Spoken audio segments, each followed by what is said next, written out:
What's up, everybody? It's your man, Big Man Forever, coming at you another video. So, I basically wanted to talk about the pipe bomb from John Cena Friday night on SmackDown and my thoughts on it. Friday night SmackDown, the end of the show, there was a match between John Cena and R-Truth that ended in a disqualification. CM Punk came out there and decided to help R-Truth out after Cena had knocked R-Truth out with the big gold belt. So, Cena beat CM Punk, got a table with the Slim Jim logo all the way over, product of TKO and the whole WWE board that's going on right now, and slammed CM Punk, more preferably the AA, through a table, and then decided to grab the mic and cut a modern day pipe bomb. Remnants of what CM Punk did to that date when he did his infamous pipe bomb. Now, in this infamous pipe bomb that Cena decided to say of his own, he called out a couple names that are no longer with WWE, such as Matt Cardona, better known as Zack Ryder, Claudio Castagnoli, better known as Cesaro, or Antonio Cesaro if you go all the way back to with him and Lana back in the days, or I don't think it was Lana, it was somebody else, I forgot the girl's name, and Nick Nemeth, better known as Dolph Ziggler. And he talked about certain things as far as CM Punk being a hypocrite, talking about him being such the voice of the voiceless, and not in those words, being such a guy that was so for the people, and turn around and take his ball and go home. Talk bad about WWE wrestlers and WWE fans that decided to support Saudi shows and decided to go out of town and go out of the country to see these Saudi shows, and wrestlers that decided to be a part of the WWE umbrella and wrestle at these Saudi shows. Cena's pipe bomb just reiterated everything that, the main CM Punk haters have been saying for years. That CM Punk is a whiny, entitled little bitch. It's not a secret that this guy is a whiny, entitled little bitch. And these are the reasons why. I'm going to explain why. CM Punk was the same person those some odd years ago, around 2013, 2014, when he was really hot, the Summer Punk was really going off after that pipe bomb thing. He was the hottest thing going in wrestling. I think nobody else was on the level of CM Punk. He was just firing at all cylinders. He was doing things as far as being a top guy in WWE, right next to John Cena. Now, to non-things that went to his fault, it wasn't really his fault as far as how he was booked in the Summer Punk, WWE dropped the ball. Now, I'm going to say that wholeheartedly. They dropped the ball with that. Big Vinny dropped the ball with that. As far as the execution of the Summer Punk, adding certain people that didn't need to be part of it, insert Kevin Nash, just doing certain things booking-wise that shouldn't have been done, and when they actually finally decided to put the battery in the back of CM Punk and let it shoot off, the 395 or 400 and something days that he was champion only tipped the stratosphere of what really could have been done with CM Punk in that whole Summer Punk situation. But can't do anything about that. You just go about it. Now, later on down the line, around 2015, was when CM Punk's star power started to wane. I remember when he came back around about Payback, when he had a match with Chris Jericho. Great match, excellent match. He was going on, putting on bangers and stuff like that. I didn't know that CM Punk was going through what he was going through. Like nobody else knew that he was going through what he was going through at that time.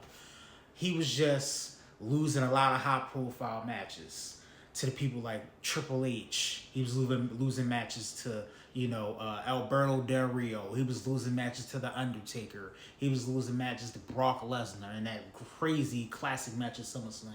He was losing matches to, people like,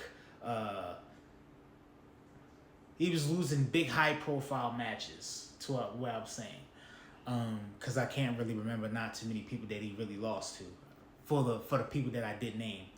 But he really started to show somebody that when you seen him in the ring, he saw, and you just felt like he just wanted to be in any other places besides that. Not knowing that we didn't know the stuff that was going on behind the scenes with him going through the injuries and the concussions and the Z-Packs and him shitting on himself in the ring. It was just real lackluster to the point where it was just like, if you had just saw CM Punk at that time, you would have never thought that this guy was a 400-day world champion or a guy that was around that period where he was the hottest thing going around 2015, because he wasn't. They had really let his stock go down.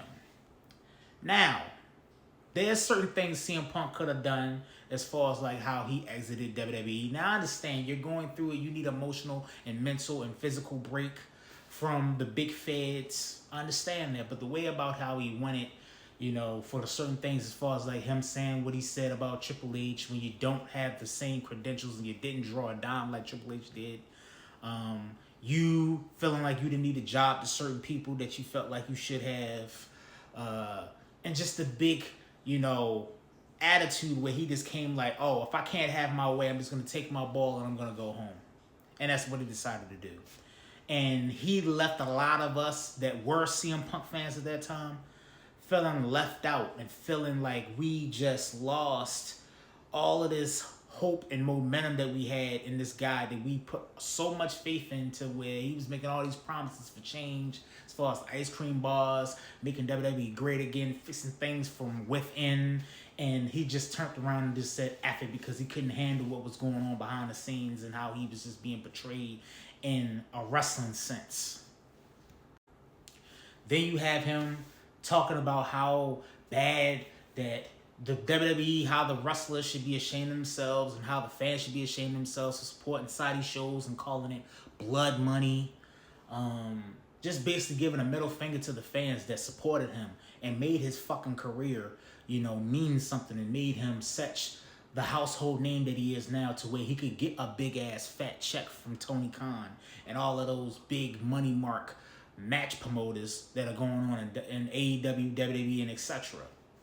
So for him to turn around and give a big middle finger to the fans that supported him really made me not really fuck with him like that. But there's more reasons why I really don't fuck with him. This guy got on podcasts talking about how great AEW was and how better the system was and how morale was in AEW, how better it was than the WWE, how the talent was and stuff like that. And then as soon as he couldn't have his way down there, he started ruffling the feathers of the Young Bucks, Kenny Omega, Hangman Adam Page, to the point where this guy started having fucking fist fights and getting injured in the process. This guy was such a big component of his own hype and such a big, legend in his own mind, to the point where he felt like, oh, I could get into big fights and I could do whatever I want to do, and they're never going to do anything to me, to the point where he just felt like, fuck it, I'm just going to choke out Luke Perry's son in backstage. And the only person that's going to be able to stop me and help and make me get out of this, choking the shit out of this guy, is Samoa Joe. But that all coincides with just a bad lackluster run that he had in AEW. But that's not the only lackluster run he's had in his career. Now, to mention, I've already brought up that he had a bad run around 2015 and etc.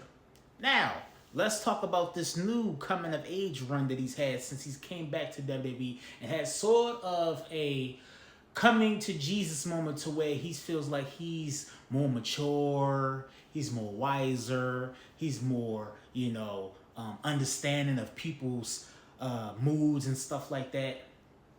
But as far as wrestling wise, besides getting hurt in the Rumble again and deciding to, have good matches with, the triple threat match with Roman, the match that he had with Drew McIntyre, for the most part, these runs that he's been having in this late couple of years, this new resurgence of him in WWE has been really lackluster also, because most of the time you don't see him on TV, and then when you see him, you're worried about if he has a move, he's gonna fucking hurt himself. So to John Cena, I want to say thank you